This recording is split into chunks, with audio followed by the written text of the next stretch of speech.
पुस्तक का नाम गहना कर्मणो गतिः कर्म फल का सुनिश्चित सिद्धांत। लेखक पंडित श्री राम शर्मा आचार्य जी। ऑडियो 7। पाठकों को उपरोक्त पंक्तियों से यह जानने में सहायता हुई होगी कि सृष्टि जड़ होने के कारण हमारे लिए दुख सुख का कारण नहीं कही जा सकती।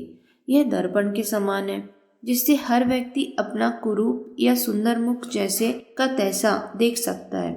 संसार कल्पित है। दर्शन शास्त्र की इस उक्ति के अंतर्गत यही मर्म छिपा हुआ है कि हर व्यक्ति अपनी कल्पना के अनुसार संसार को समझता है। कई अंधों ने एक हाथी को छुआ, जिसने पूंछ छुई थी हाथी को सांप जैसा बताने लगा।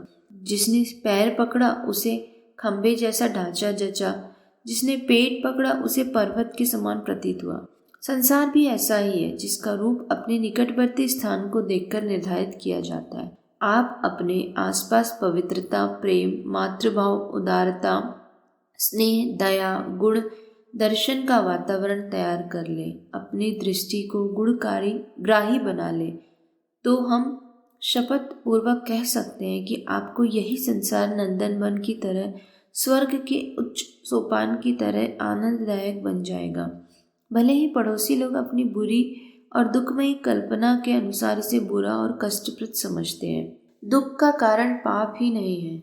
आमतौर से दुख को नापसंद किया जाता है। लोग समझते हैं कि पाप के फलस्वरूप अथवा ईश्वरीय कोप के कारण दुख आते हैं, परंतु यह बात पूर्ण रूप से सत्य नहीं है। दुखों का एक कारण पाप भी है, यह तो ठीक है, परंतु यह ठीक नहीं कि समस्त दुख पापों के कारण ही आते हैं। कई बार ऐसा भी होता है कि ईश्वर की कृपा के कारण, पूर्व संचित पुण्यों के कारण और पुण्य संचय की तपश्चर्या के कारण भी दुख आते हैं। भगवान को किसी प्राणी पर दया करके उसे अपनी शरण में लेना होता है, कल्याण के पथ की ओर ले जाना होता है, तो उसे भावबंधन से कुप्रवृत्तियों से छुड़ाने के लिए ऐसे दुखदायक अवसर उत्पन्न करते हैं जिनकी ठोकर खाकर मनुष्य अपनी भूल समझ जाए, निद्रा को छोड़कर सावधान हो जाए। सांसारिक मोह, ममता और विषय वासना का चस्का ऐसा लुभावना होता है कि उन्हें साधारण इच्छा होने से छोड़ा नहीं जा सकता। एक हल्का सा विचार आता है कि जीवन जैसी अमूल्य वस्तु का उपयोग किसी श्रेष्ठ काम में करना चाहिए, परंतु दूसरे ही क्षण ऐसी लुभावनी परिस्थितियां सामने आ जाती हैं जिनके कारण वह हल्का विचार उड़ जाता है और मनुष्य जहाँ का तहाँ उसी तुच्छ परिस्थिति में पड़ा रहता है। इस प्रकार की कीचड़ में से निकालने के लिए भगवान अपने भक्त में झटका मारते हैं। सोते हुए को जगाने के लिए बड़े जोर से झकझोरते हैं। यह झटका और झकझोरना हमें दुख जैसा प्रतीत होता है। मृत्यु के समीप तक ले जाने वाली बीमारी, परम प्रिय स्वजनों की मृत्यु, असाधारण घाटा, दुर्घटना, विश्वसनीय मित्रों द्वारा अपमान या विश्वासघात जैसी दिल को चोट पहुंचाने वाली घटनाएं इसलिए भी आती हैं कि उनके जबरदस्त झटके के आघात से मनुष्य तिलमिला जाए और सहज होकर अपनी भूल सुधार ले, गलत रास्ते को छोड़कर सही मार्ग पर आ जाए। पूर्व संचित शुभ संस्कारों के कारण इसीलिए दुख आते हैं कि शुभ संस्कार एक सच्चे चौकीदार की भांति उस मनुष्य को उत्तम मार्ग पर ले जाना चाहते हैं, परंतु पाप की ओर उसकी प्रवृत्ति बढ़ती है तो वे शुभ संस्कार इसे अपने ऊपर आक्रमण समझते हैं और इससे बचाव करने का पूरा प्रयत्न करते हैं। कोई आदमी पाप कर्म करने जाता है, परंतु रास्ते में ऐसा विघ्न उपस्थित हो जाता है कि उसके कारण उस कार्य में सफलता नहीं मिलती, वह पाप होते होते बच जाता है।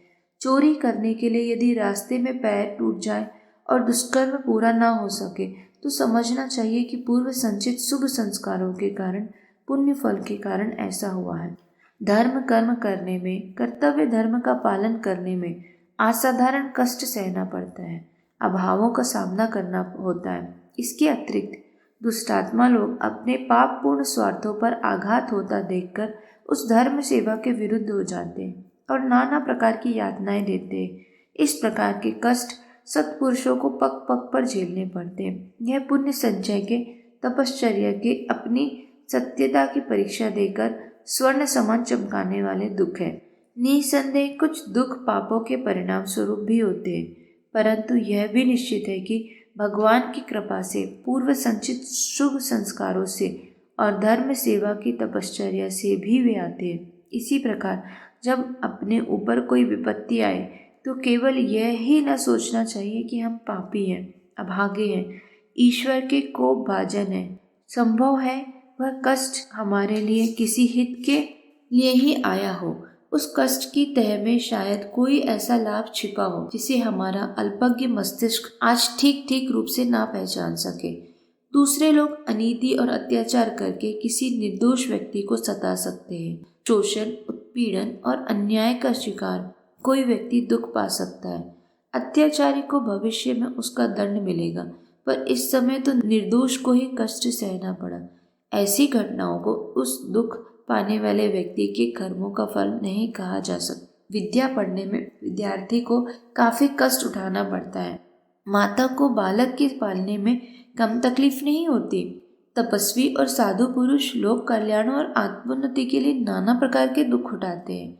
इस प्रकार स्वेच्छा से स्वीकार किए हुए कष्ट और उत्तरदायित्व को पूरा करने में जो कठिनाई उठानी पड़ती एवं संघर्ष करना पड़ता है, उसे दुष्कर्मों का फल नहीं कहा जा सकता। हर मौज मारने वाले को पूर्व जन्म का धर्मात्मा और हर कठिनाई में पड़े हुए व्यक्ति को पूर्व जन्म का पापी कह देना उचित नहीं। ऐसी मान्यता अनुचित एवं भ्रमपूर्ण है। इस भ्रम के आधार पर कोई व्यक्ति अपने को बुरा समझे, आत्मग्लानि करे, अपने को नीच या निंदित समझे, इसकी कोई आवश्यकता नहीं है। कर्म की गति गहन है, उसे हम ठीक प्रकार नहीं जानते, केवल परमात्मा ही जानता है। हमें अपने कर्तव्य और उत्तरदायित्व को पूरा करने के लिए हर घड़ी प्रयत्नशील एवं जागरूक रहना चाहिए। दुख सुख जो आते हों उन्हें धैर्यपूर्वक स्वीकार करना चाहिए।